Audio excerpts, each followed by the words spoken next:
Karibu tena katika kipindi chetu cha Broken Heart, na leo tumepata bahati kubwa ya kuwa na msanii ambaye kwa sasa ni kioo cha jamii, Mr.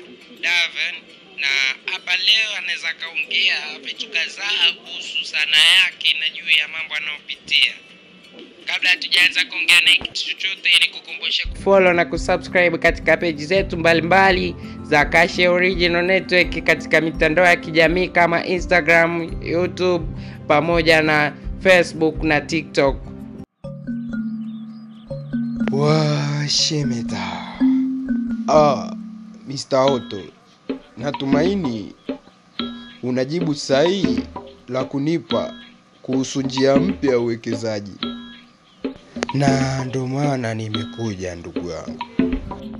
Kiukweli I'm so excited kuwa hapa ndani. Kuna upendo mkubwa, watu wanakuitikia. Kiukweli interview moja ambayo watu wengi wakihitaji sana kupata interview. Okay, mimi ningependa kutambulisha swali la kwanza la ambalo liko kwa hivi sasa katika training. Watu wengi wanahitaji sana kujua kuhusu private life yako na mahusiano kwa ujumla. Kiukweli mimi kwa hivi sasa naweza kusema kwamba bado sipo kwenye mahusiano yoyote, lakini kuna mtu nipo naye hapa, naona niko naye serious na tunaweza kufanya chochote kitu tuweze kufika mbali kama familia, tujenge maisha. Vipi kuhusu management? Bado katika hivi dosi nimekosea nini? Kiukweli Kipi nilimkosea mimi? Mbona amebadilika hivi? In your company with no emotion, cause my love deserves to be free. I never Tumepata njia bora, njia nzuri kabisa. Oho, basi hebu niambie. Ni hivi mkuu, nimeamua kuwekeza katika vijana mbalimbali kwenye sekta bora ya sanaa. Unajua haitakuwa na wasiwasi wowote katika media yoyote. Ni hivi, endapo tutaenda na tutaanzisha music entertainment ya kucontrol na kuwekeza katika vijana, kila mtu hataweza kuona kwamba mafanikio yanajengwa na lebo, na lebo pia tutakuwa nayo sisi. Kwa hiyo ni njia rahisi sana ya kufanya utakasishaji wa fedha, na ni njia bora ambayo inafaa kutakasisha fedha bila serikali kutia mkono wake. Otto, yani nafurahi sana kuwa na mtu kama wewe kwenye familia. Na pia hili swala inabidi tuwajuze wawekezaji wa nje waweze kuwekeza katika mikataba ya matamasha makubwa. Au unamaanisha nini? Exactly ndugu yangu, umeenda katika mipango ambayo nilipanga.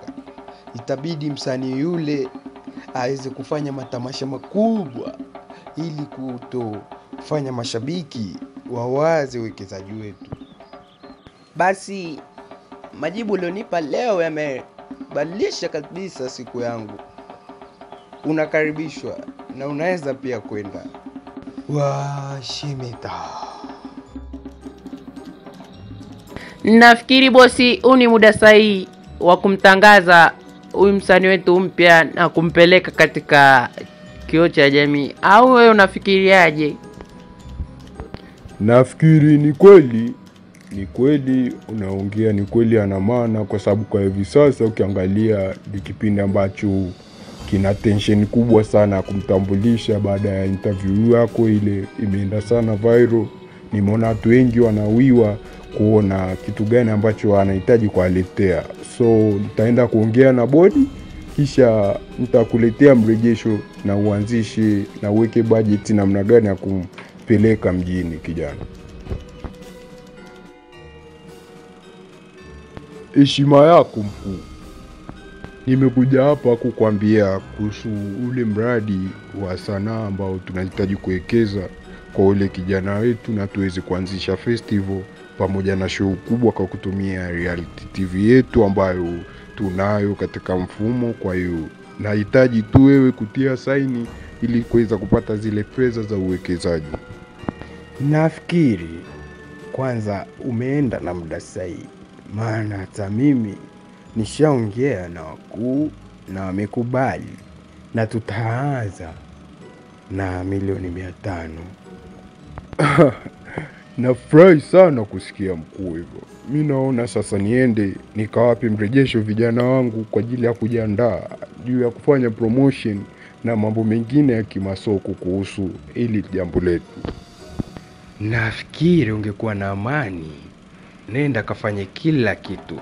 Mambo yote yako kwenye mpangilio ule ule. Hamna lililogeuka hata moja.